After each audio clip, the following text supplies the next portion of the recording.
If the euro appreciates too aggressively, then the economy itself becomes, the growth journey becomes in jeopardy. So Bob, thank you very much for joining Dukascopy TV today. It's a pleasure to speak to you. Last week was a big one for central banks, and this theme looks set to continue this week. First up, the RBA left their interest rate at a record low of 1.5% this morning. What do you think, what can we read into this, and what do you think this means for the Australian economy as a whole? Well, I think we all expected the rates to remain unchanged at 1.5. There was no one talking it up. People were expecting the RBA statement to be relatively hawkish, really just because of how the BOE and the ECB have been over the last week. We heard Carney and Draghi talk it up. The way the economy is at the moment, we've seen wage growth particularly tepid. And on top of that, household debt's been on the rise and actually outpacing wage growth. So for the markets to begin pricing in a more hawkish sort of RBA seems a bit far-fetched at the moment, just because raising interest rates with such high household debt would kind of bring down domestic consumption. And on top of that, you've also got Australian dollar strength that you have to factor in. So as we saw over the last few days, the Australian dollar has been appreciating, and that's largely on the basis, obviously, that the markets were expecting something more hawkish. Now, with the Australian economy heavily relying on trade terms deteriorate quite significantly once the Australian dollar appreciates. And as we saw in the RBA statement today, they maintain the language of, complications should the Australian dollar appreciate. And I think until we start seeing that language coming out of the statement, I don't really see the RBA taking a more hawkish stance, particularly with household debts where they are. From an economy perspective, global economy is looking better. Stats out of China have been relatively positive. Markets haven't really responded to it, which is a little bit surprising, probably because there's an expectation of it to be relatively upbeat. But until domestic issues improve for the Australian economy, I don't see the RBA, looking to shift policy. And we've got trade data coming out later on in the week, which could give the Australian dollar another rally. And you might see the RBA trying to tone the Australian dollar down a little bit in the interest of the economy. So we'll see in the next couple of days. But I don't see any shift in policy over the near term. You mentioned at the beginning there a bit about the ECB and Draghi. It was a big week for the ECB last week. What can we expect going forward and this week?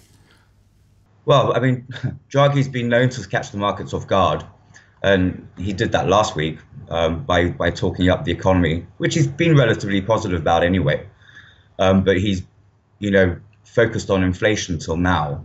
And in last week's comments, he almost brushed aside the weak inflation issue, suggesting that it was likely to begin building in the coming months, which then suggests that the ECB is beginning to consider shifting on monetary policy.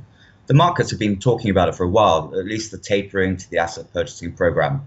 Will they begin looking at, lifting rates out of negative territory and so on? Probably not. But I think the first step will be tapering to see how the market responds to it. But interesting, the ECB has a similar dilemma as the RBA, because the Eurozone economy, the recovery has been trade-based. So if the euro appreciates too aggressively, then the economy itself becomes, the growth journey becomes in jeopardy. Let's put it that way. So definitely more hawkish. I don't imagine he'll be flip-flopping, which he has been known to do, because the economy does justify a more hawkish position. And let's face it, where monetary policy is right now compared to historical, it's particularly accommodative. So some sort of tightening would be expected, but it's normalization, not tightening. So we can't, say that the rates are going to be moving up at a rapid rate, and they'll probably be less aggressive than, even the lower, slower sort of FOMC stance that has been going on for the last couple of years. But the economy's sound. I think the numbers have been pretty good. Even, the manufacturing PMI numbers at the beginning of the week were solid. So barring any sort of hiccups along the next few months, I don't see why they wouldn't even bring the tapering forward a little bit to test the water. And finally, heading from Europe over to the US, the FOMC minutes will be released later this week. Do you expect there to be anything in there that will affect the dollar, what can we expect in the general, in the long term, mid-term from the US economy? The dollar's taken a bit of a beating. Last week it tanked.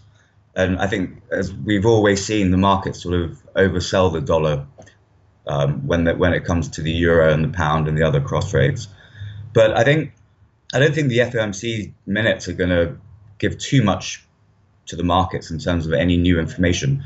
What we're really looking for is whether there's any sort of firmer timelines on the sell down of the balance sheet. They've given us the sort of quantums which are relatively small. So will there be a sharp dollar rally? Probably not off the FOMC minutes. I think more importantly will be the data out this week. We saw the manufacturing PMIs on Monday. That was pretty solid. More importantly, the service PMIs that are out on Thursday, which come out ahead of the minutes, and obviously non-farm payrolls and wage growth. Now, the minutes will carry on the same mantra. We saw the economic projections, and they were largely unchanged from the previous quarter. So to see anything particularly dovish or hawkish would be unusual, and that would definitely catch the markets off guard. We've heard from the doves, we've heard from the hawks. Yellen's standing on her stance in terms of inflation. So I think it's going to be more data-driven than minutes-driven this week. Bob, thank you so much for speaking with us today. It's been an absolute pleasure. No problem. Speak to you soon. And thank you for watching. And if you like this interview and would like to see more, be sure to head over to dukascopy.tv.